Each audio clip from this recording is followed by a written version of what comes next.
Esta é a segunda parte dessa história. O link para a primeira parte está na descrição e também aparecerá no final deste vídeo. A epopeia de Gilgamesh revelada, em busca de um caminho para o planeta natal. Parte 2. A Ilha de Ishtar.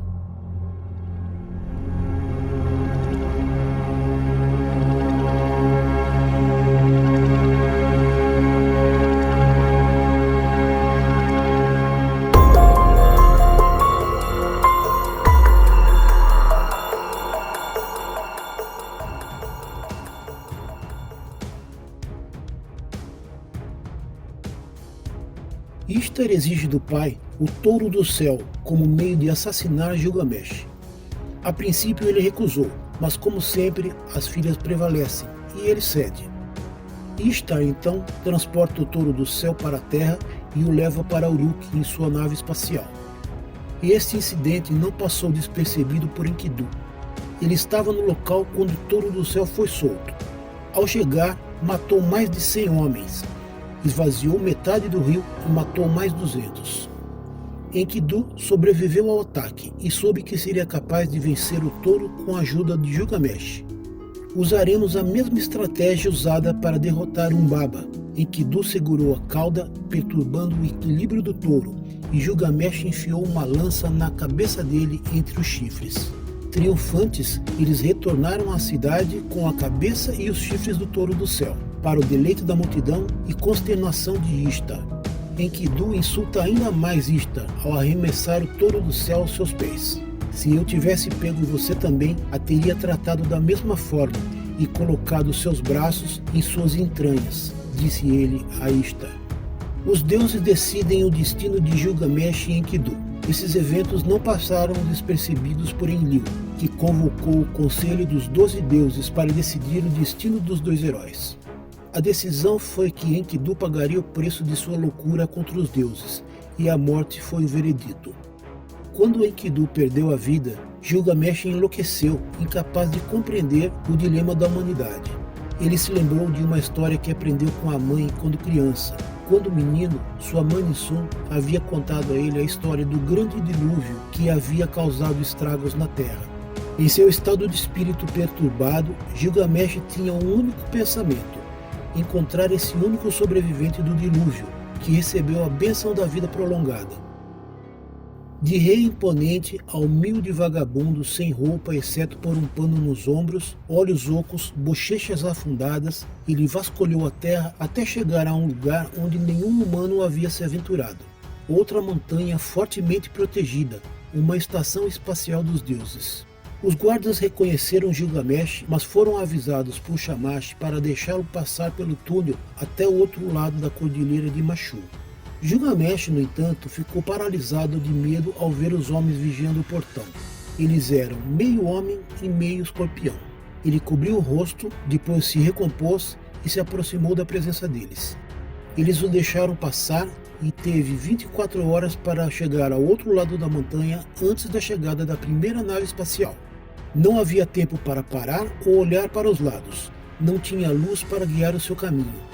Ao alcançar o outro lado, ao nascer do sol, Gilgamesh viu uma mulher sentada na porta de sua casa.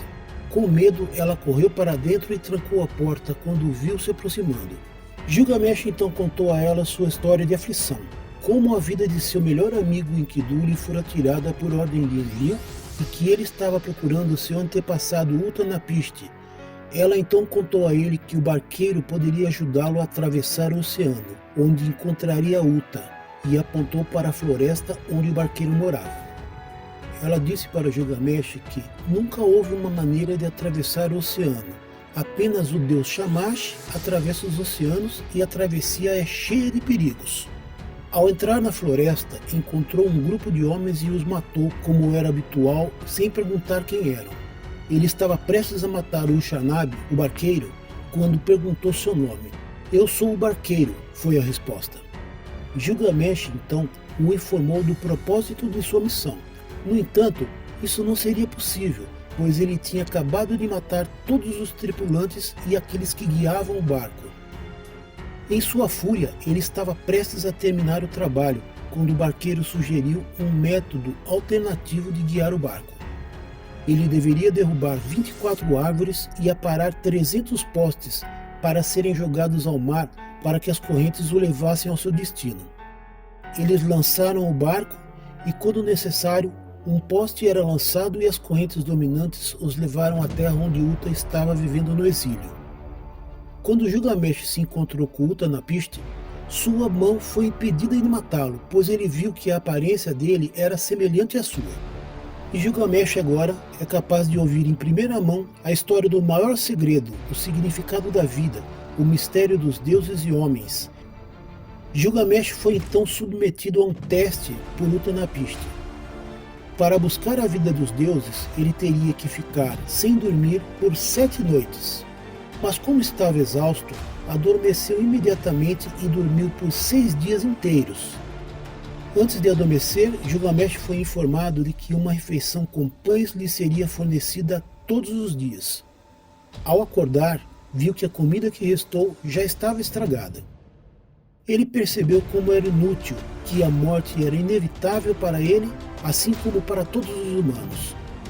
Uta sugeriu que ele ainda podia manter sua juventude e deu a ele o paradeiro de uma planta, a fonte da juventude. Ele viajou até o local informado e conseguiu a planta, mas ela também foi tirada dele por um deus disfarçado de serpente. Gilgamesh, embora ainda jovem, vestido com as roupas e esplendor de um rei, voltou para Uruk e seus súditos. No entanto, ele agora percebia o dilema que todos os humanos enfrentavam como resultado de sua programação pelos deuses. Ele montou centros médicos e hospitais com benefícios gratuitos e parteiras para ajudar as mulheres grávidas no trabalho de parto. Ele introduziu métodos para prevenir doenças e práticas de vida saudáveis, escolas para ensinar idiomas, ciências, botânica, zoologia, geografia e matemática. As crianças aprendiam também o Enuma Elish, o épico da criação e a história dos deuses. As espadas foram transformadas em arados. Justiça com misericórdia era a nova lei da terra. O reinado de Gilgamesh foi restabelecido e agora ele tem a qualidade única da empatia. Ele é um pastor para o seu rebanho e seu cajado é o cetro.